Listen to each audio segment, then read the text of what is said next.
طابت أوقاتكم بكل خير من الفضائية الإريترية. نقدم لكم نشرة الأخبار والمستهل بأبرز العناوين.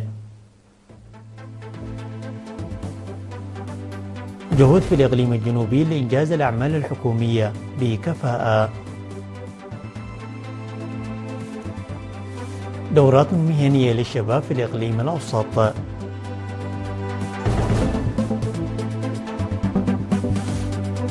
دعوة للدفع بالإنتاج الزراعي في هيكوتا.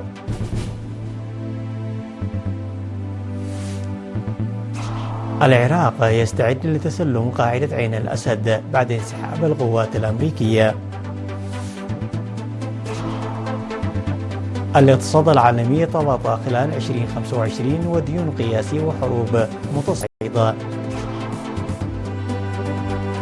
باكستان والهند تتبادلان قوائم المنشآت النووية والسجناء. نظمت محاضرات في 6 إدارات مديرية بالإقليم الجنوبي في الفترة من 17 وحتى 31 من شهر ديسمبر المنصرم حول تعزيز الأداء الجماعي للموظفين في إطار إنجاز البرامج الحكومية والتنموية. وقدم حاكم الإقليم الجنوبي السيد هبتاب تسفاتين توضيحا مفصلا للإداريين والأعيان الذين يعملون في إدارات مديريات منفرة وميعيني وعالدخالة وابن حيلي عرزة ودباروة للجهود التي يجب بذلها لتقديم الخدمات الإدارية اللائقة للمواطنين وإنجاز الأعمال المنشودة إداريا. وأضاف أنه يوجد حوالي 700 مؤسسة تعليمية على مستوى الإقليم، مذكرا الإداريين والأعيان بضرورة العمل بجد من أجل ضمان حصول الأطفال الذين بلغوا سن الدراسة على خدمات التعليم، إلى جانب تعزيز دور المجتمع في تأهيل وتطوير المؤسسات التعليمية والصحية المتوفرة. وحث المجتمع على المحافظة على البنى التحتية والمياه الشرب وصيانة الطرق الترابية نظرا إلى أهميتها وتأثيرها على حياة المواطنين اليومية. وأشاد المشاركون بالمحاضرة التي قدمت لهم مشيرين إلى أهمية فهم التعليمات الإدارية والتوجيهات العملية، بالإضافة إلى القوانين واللوائح التابعة لوزارة الإدارة الإقليمية في أدائهم الإداري. يذكر أنه تم تنظيم محاضرات مماثلة في الفترة من 4 وحتى 14 من ديسمبر الماضي للإداريين في مديريات دكم حري وصرونة وميعيني وسنعفة وسجنيتي وعدغيح. تم تخريج 220 شابا 60% منهم من الشابات في اليوم 2 من يناير من الدورات المهنية التي قدمت لهم لفترة 3 أشهر في إدارة مديرية وسط المدينة بالعاصمة أسمرة. وأفاد مسؤول مكتب اتحاد الشباب والطلبة السيد سند ميكيل أن 129 شابا تدربوا في الإسعافات الأولية، و54 شابا في تصفيف الشعر والنقش، و39 شابا في تقنيات الحاسوب بالشقين النظري والتطبيقي. وأوضح مسؤول وحدة المشاريع في فرع الاتحاد بالإقليم الأوسط السيد يوهانس برهاني بدوره أن الدورات قدمت ضمن جهود الاتحاد الهادفة لرفع قدرات الشباب المعرفية والمهنية وتمكينهم، مذكرا الخريجين من الاستفادة من الدورات التي قدمت لهم بالتطبيق العملي واكتساب الخبرات. وأشارت مديرية وسط المدينة السيدة هيوت موغوس إلى أهمية تنمية قدرات الشباب المهنية إلى جانب معرفتهم الأكاديمية، وحثت الشباب على لعب دورهم المؤثر داخل المجتمع والمساهمة بإنتاجية ووعي.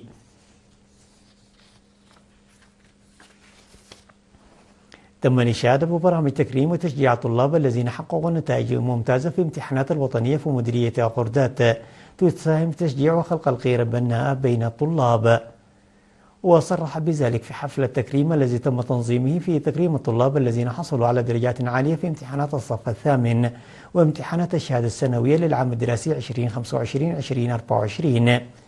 وأفاد مسؤول مكتب اتحاد الشباب والطلبة بالمديرية ومدير مدرسة أقردات المحررتين المتوسطة والثانوية الأستاذ حرقوت تخل برهان في حفل تم فيه منح 12 طالبا من الصف الثامن و7 طلاب من الصف الثاني عشر جوائز تنفيذ، مؤكدا أن أداء الطلاب يتحسن بفضل برامج التكريم. وذكر رئيس لجنة أولياء الأمور السيد رقالم الأزهر الآباء بتعزيز دورهم في خلق بيئة تحسن من أداء الأكاديمي وتحصيل الطلاب، كونها مهمة لا تترك على عاتق المدارس وحدها. وذكر مدير مديرية أقردات السيد سعد طعماي ومسؤول مكتب التعليم الأستاذ سهي بين الجهات المعنية بضرورة اتخاذ تدابير لتحسين عملية التعليم والتعلم وتعزيز دور المجتمع في تعزيز الأداء الأكاديمي وتحصيل الطلاب إلى جانب تشجيع الطلاب المتفوقين. دعت إدارة مديرية هيكوتا إلى بذل جهود جادة لتنفيذ أساليب تعزيز الإنتاج الزراعي وزيادة مشاركة الطلاب في مائدة التعليم. وذكر المدير التنفيذي في الإدارة السيد سليمان محمد أن إنجاز أعمال فاعلة العام الماضي في ضمان إصحاح البيئة ومسح استخدام البساتين وتغطية الطعيمة وضمان صحة الأمومة والطفولة، مشيرا إلى أن هذا العام سيشهد برامج انتخابات إدارات الضواحي ولجان القرى وتجميع القرى وتحصيل الضريبة ومكافحة العادات الضارة.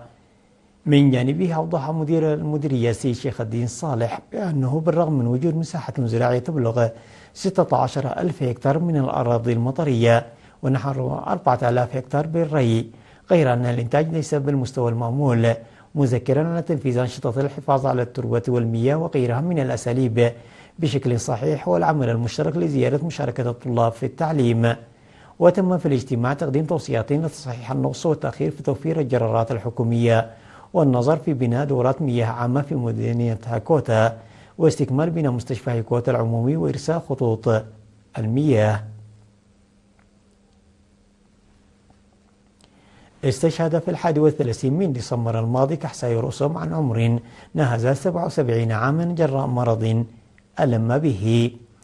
التحق المناضل الكحساي بصفوف قوات التحرير الشعبية في شهر مارس من العام 1975 وخدم في مرحلة الكفاح المسلح في وحدات الأسلحة الثقيلة ومفوضية الزراعة، وبعد الاستغلال عمل في المكتب المركزي للوزارة. المناضل الشهيد كحساي رسوم متزوج وأب ل6 أبناء، وغدور جثمانه الثرى في الأول من يناير بمقبرة الشهداء في أسمراء. وتعرب وزارة الزراعة عن بالغ حزنها لاستشهاد المناضل كحساي رسوم وتقدم تعزيها لأسرته ورفقائه وزملائه. الأخبار العالمية بعد فاصل قصير.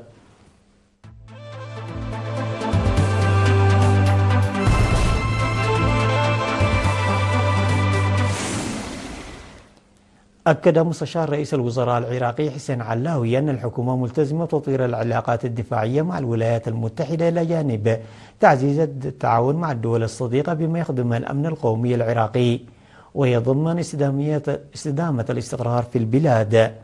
وتستعد القوات العراقية لاستلام قاعدة عين الأسد الاستراتيجية في محافظة الأنبار بعد أن انهى التحالف الدولي بقيادة الولايات المتحدة مهمته في البلاد. وقد شكلت قاعدة عين الأسد واحدة من أهم القواعد التي احتفظت بها القوات الأمريكية طوال السنوات الماضية، لا سيما خلال الحرب على تنظيم داعش، حيث كانت نقطة انطلاق لعمليات التحالف ضد التنظيم. كما شهدت القاعدة استهدافا صاروخيا من قبل إيران في العام 2020 ردا على مقتل قائد فيلق القدس الإيراني قاسم سليماني. كشف أحدث تقرير لمؤتمر الأمم المتحدة للتجارة والتنمية عن تراجع متوقع لنمو الاقتصاد العالمي ب 2.9% في العام 2024 إلى 2.6% خلال العام 2025 في ظل حالة من عدم اليقين تهيمن على المشهد الاقتصادي العالمي. وساهمت الحرب في أوكرانيا والعدوان الإسرائيلي على غزة في تعميق الاضطرابات الاقتصادية عبر تأثيرها المباشر على أسعار الطاقة والسلع ومسارات التجارة الدولية. وفي سياق متصل أدت سياسة الرئيس الأمريكي دونالد ترامب الجمركية إلى توتر العلاقات التجارية بين الاقتصاديات الكبرى، حيث تراجع نمو التجارة العالمية ما بين 4% في العام 2024 إلى 2.5% في العام 2025 وفقا لمنظمة التجارة العالمية. وعلى المستوى الهيكلي واجه الاقتصاد العالمي تحديات خطيرة تمثلت في بطء الإنتاجية وانخفاض الاستثمارات وارتفاع الديون العالمية إلى 364 تريليون دولار، أي ما يعادل أضعاف حجم الاقتصاد العالمي بأكمله. قال المتحدث باسم وزارة الخارجية الباكستانية طاهر حسين أندرابي أن باكستان تبادلت قوائم متشابهة منشآتهم النووية بموجب اتفاق خاص يحظى عليهم استهداف أحدهم منشآت الأخرى النووية. وأوضح أندرابي خلال إحاطة إعلامية أسبوعية في إسلام آباد أن باكستان والهند تبادلتا قوائم منشآتهم بموجب اتفاق حظر الهجمات على المنشآت والمرافق النووية الموقعة بين باكستان والهند. وقال متحدث أن البلدان تبادلا أيضا قوائم السجناء الموجودين في حوزة كل منهم عبر القنوات الدبلوماسية. وأكدت وزارة الخارجية الباكستانية في بيان منفصل هذا التطور، مشيرة إلى أن تبادل البلدين قوائم منشآتهم ومرافقهم النووية. قال متحدث باسم الهيئة الوطنية الأفغانية لإدارة الكوارث أن أول هطول الأمطار الغزيرة وتساقط الجليد هذا الموسم أنهى موجة الجفاف المطولة، ولكنه أدى إلى فيضانات في العديد من المناطق في البلاد، ما أسفر عن وفاة 17 شخصا على الأقل وإصابة 11 آخرين. وأضاف أن الفيضانات ألحقت أضرارا بالبنى التحتية وفي المقاطعات المتضررة، وأدت إلى تنفوق الماشية وأثرت على 1800 أسرة، مما أدى إلى تدهور الأوضاع في المناطق الريفية والحضرية. وقال حمد أن الهيئة الوطنية لإدارة الكوارث أرسلت فرق تقييم إلى المناطق الأكثر تضررا وتجري عمليات المسح لتحديد الاحتياجات الإضافية. يشار إلى أن أفغانستان مثل جارتيها الهند وباكستان عرضة بشدة للأحوال الجوية السيئة، خاصة الفيضانات عقب الأمطار الموسمية. عناوين النشرة مرة أخرى: جهود في الإقليم الجنوبي لإنجاز أعمال الحكومية بكفاءة. دورات مهنية للشباب في الإقليم الأوسط.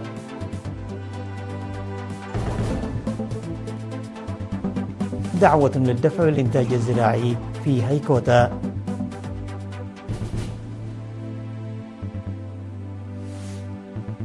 العراق يستعد لتسلم قاعدة عين الأسد بعد انسحاب القوات الأمريكية.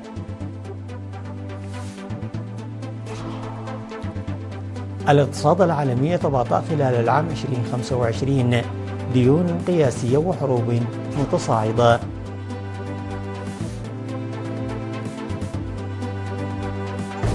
باكستان والهند تتبادلان قوائم المنشآت النووية والسجناء. انتهت النشرة التي قدمناها لكم من الفضائية الإريترية، وإلى اللقاء.